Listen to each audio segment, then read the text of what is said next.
नमस्कार, मी प्रतीक्षा पुन्हा एकदा आपल्या सर्वांचं आपल्या लंबोदर किचनमध्ये मनापासून स्वागत करते। तर रोजचा नाश्ता काय बनवायचा हा प्रश्न आपल्या गृहिणींना नक्कीच पडतो। म्हणूनच आज मी तुमच्यासाठी घेऊन आले अगदी झटपट असा तयार होणारा एक मजेशीर नाश्ता। तर बघा, अगदी सोपा आहे बनवायला, अगदी आतून मऊसूत जाळीदार आणि वरून हलकासाही क्रिस्पी आहे, त्यामुळे खायला देखील अगदी अप्रतिम लागतो। तर चला तर मग आता वेळ न घालवता आजच्या व्हिडिओला सुरुवात करूया। तर त्यासाठी सगळ्यात आधी आपल्याला इथे एका मिक्सरच्या भांड्यामध्ये 1 वाटी बारीक रवा घालायचा आहे। जर तुमच्याकडे मोठा रवा असेल तर तो देखील घेतला तरी देखील चालेल। तर आता मिक्सरच्या भांड्यामध्ये रवा घातल्यानंतर सारख्याच वाटीने आपल्याला अर्धी वाटी ताजं दही देखील लागणार आहे, ते देखील यामध्ये घालू। त्याचबरोबर यामध्ये आपल्याला 1 चमचा साखर घालायचे, त्याचबरोबर 1 चमचा तेल घातल्यामुळे हा जो नाश्ता आहे तो अगदी छान मऊसूत तयार होतो आणि खाताना अजिबात ठोठरे वगैरे बसत नाहीत। तर आता सारख्याच वाटीने आपल्याला अर्धी वाटीपेक्षा थोडंसं जास्त म्हणजे पाऊण वाटी इतकं यामध्येच पाणी घालायचं आहे। तर सगळं प्रमाण आपल्याला एकाच वाटीने किंवा एकाच कपाने घ्यायचे। तर आता याला झाकण लावून मिक्सरला याचं बॅटर आपल्याला तयार करून घ्यायचं आहे। तर इथे बघा, हे मी बॅटर तयार करून घेतलेलं आहे, अगदी परफेक्ट बॅटर तयार झाले। तर इथे आपण अचूक प्रमाण घेतलंय, त्यामुळे अगदी परफेक्टच हा नाश्ता तयार होणार आहे। तर आता यामध्ये चवीनुसार मीठ घालू, त्याचबरोबर अर्धा छोटा चमचा इथे मी जिरे घालते। तर जिरे यामध्ये घातलं ना, हा जो नाश्ता आहे चवीला मस्त लागतो। त्याचबरोबर 1 हिरवी मिरची अगदी बारीक अशी चिरून घेतले। लहान मुले खाणार असतील तर नाही घातलं तरी देखील चालेल, किंवा तुम्ही ठेचून सुद्धा मिरची घालू शकता। तर हे पुन्हा एकदा व्यवस्थित चांगलं मिक्स करून घ्यायचं। तर आता इथे आपलं हे बॅटर तयार झाले। तर 5 मिनिटं आपण हे असंच भिजत ठेवू। तोपर्यंत यासोबत खाण्यासाठी आपण एक चटपटीत चटणी तयार करून घेऊया।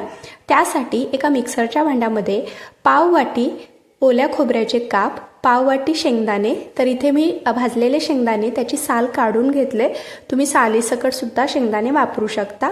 त्याचबरोबर 2 हिरव्या मिरच्या आणि एक अर्धा इंच आलं घालायचं आहे। त्याचबरोबर यामध्ये आपल्याला 3 ते 4 कढीपत्त्याची पानं, सोबतच यामध्ये थोडीशी कोथिंबीर घालू। तर कोथिंबीर अशी चटणीमध्ये घातली ना, चटणीची चव अगदी मस्त लागते। त्याचबरोबर अर्धा चमचा साखर आणि चवीनुसार मीठ घालूया। तर ही जी चटणी आहे थोडीशी चटपटीत करायची आहे, त्यासाठी इथे मी 1 टेबलस्पून इतकं दही घालते। तुम्ही दह्याऐवजी चिंच घालू शकता किंवा लिंबाचा रस जरी घातला ना तरी देखील चालेल। तर आता अगदी 4 ते 5 चमचे पाणी घालून ही चटणी जी आहे ती मिक्सरला अगदी बारीक अशी फिरवून घेऊ। तर हे बघा, इथे आपली परफेक्ट कन्सिस्टन्सी असलेली चटपटीत चटणी तयार झाले। आता यावरती आपण एक तडका देणार आहोत। त्यासाठी इथे मी तडका पॅनमध्ये 2 चमचे कडकडीत तेल गरम करून घेतले।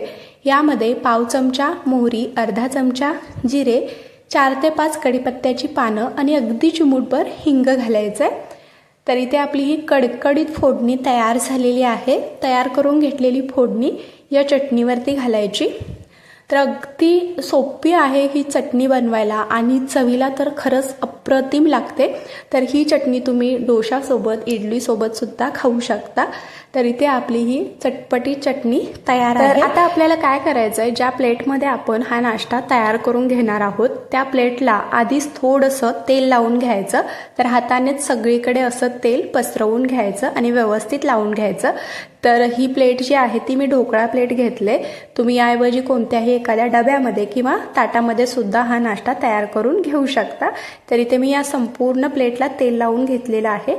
इकडे आपलं बॅटर देखील अगदी छान 5 मिनिटं भिजलं गेलंय, पहिल्यापेक्षा थोडंसं घट्टसर झालंय, तुम्ही बघू शकता। तर आता यामध्ये आपल्याला घालायचं आहे 1 चमचा इनो फ्रूट सॉल्ट।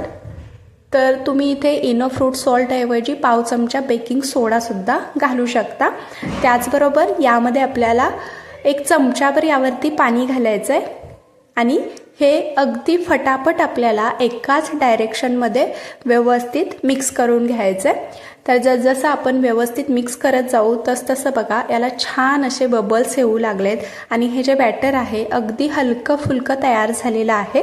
तर आता लगेच आपण हे जे बॅटर आहे तेल लावून घेतलेल्या प्लेटवरती घालायचं आहे. तर अगदी साध्या सोप्या पद्धतीने आणि अगदी झटपट हा नाश्ता तयार होतो. सकाळच्या घाई गडबडीत हा नाश्ता तुम्ही देखील एकदा नक्की करून पहा.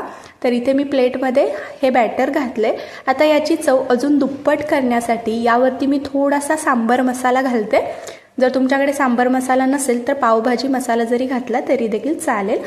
तर इकडे मी इडलीच्या भांड्यामध्ये पाणी गरम करण्यासाठी ठेवलंय. पाण्याला चांगली उकळी आली की लगेच आपण ही जी प्लेट आहे ती यावरती ठेवू आणि सुरुवातीला मोठ्या आचेवरती एक 5 मिनटं आपल्याला हे शिजवून घ्यायचं आहे आणि त्यानंतर एक 5 मिनटं अगदी मंद आचेवरती हे आपल्याला शिजवून घ्यायचं आहे. तर आता यावरती झाकण ठेवू. तर इथे बघा एक 10 ते 12 मिनटं झालेली आहेत आणि हा जो नाश्ता आहे तुम्ही बघू शकता अगदी वरती फुलला गेलाय. जर तुम्हाला चेक करायचं असेल तर मधोमध सुरी घालून बघायची आणि सुरी जर अगदी साफ निघाली ना तर हा नाश्ता शिजलाय असं समजायचं. तर आता आपण हे बाजूला काढून घेऊ आणि पूर्णपणे गार करून घ्यायचं आहे. तर इथे ही जी प्लेट आहे पूर्णपणे गार झालेली आहे. आता हे आपल्याला कट करून घ्यायचं आहे. तर हे मी ट्रायंगल शेपमध्ये कट करून घेते. तुम्हाला हवं असेल तर तुम्ही हे ढोकळ्यासारखं कट करून घेऊ शकता. तर अगदी घरी जे साहित्य असतं त्यापासूनच हा नाश्ता आपण तयार केलेला आहे आणि चवीला तर खरंच खूप भारी लागतो बरं का. तर बघा अगदी मस्त असा हा आपला ट्रायंगल शेप तयार झालेला आहे. काय भारी दिसतंय हो, तुम्ही बघू शकता. याला सुंदर अशी जाळी पडली गेली, अगदी हलका फुलका आहे. तर आता याची चव जी आहे ती अजून डबल करण्यासाठी आपल्याला काय करायचं आहे तर एका पॅनमध्ये आपल्याला अगदी थोडंसं तेल घालायचं आहे आणि हे जे तेल आहे ते पसरवून घ्यायचं पॅनमध्ये आणि आपण जे तयार करून घेतलेले ट्रायंगल शेप आहेत ना ते यावरती ठेवायचे आणि अगदी लो टू मिडियम गॅसवरती आपल्याला हे दोन्ही बाजूनी हलकंसं क्रिस्पी होईपर्यंत भाजून घ्यायचं आहे. म्हणजे वरून अगदी हलकंसं क्रिस्पी आणि आतून एकदम मऊसूत हा नाश्ता असेल ना, आहा कमाल लागतो. तर इथे बघा हलकासा याला गोल्डन रंग आलेला आहे. तर दोन्ही बाजूने आपण असंच हलकासा गोल्डन रंग येईपर्यंत आणि क्रिस्पी होईपर्यंत भाजून घेऊया. आहे की नाही हा सोपा नाश्ता बनवायला. तर इथे आपला हा एक पीस जो आहे तो छान असा क्रिस्पी होईपर्यंत मी भाजून घेतलाय. तर आता आपण हे एका प्लेटमध्ये काढून घेऊया आणि बाकीचे जे ट्रायंगल पीस आहेत ना ते सुद्धा अशाच पद्धतीने आपल्याला पॅनमध्ये थोडंसं तेल लावून भाजून घ्यायचं आहे. तर इथे आपला हा चटपटीत चटणी आणि मस्त हलका फुलका जाळीदार मजेशीर नाश्ता तयार झालेला आहे. तुम्हाला मी जवळून सुद्धा दाखवते बघा काय सुंदर याला जाळी पडले, अगदी छान मऊसूत आहे. तर छोट्या छोट्या टिप्स लक्षात ठेवून हा नाश्ता तुम्ही देखील नक्की करून पहा. चवीला अप्रतिम लागतो, बनवायला देखील सोपा आहे, झटपट तयार होतो. तर आजचा हा व्हिडिओ तुम्हाला कसा वाटला हे मला कमेंटमध्ये नक्की कळवा. व्हिडिओ आवडला असेल तर लाईक करा, चॅनलला सबस्क्राईब करा. पुन्हा भेटू अशाच एका नवीन रेसिपीसोबत. धन्यवाद.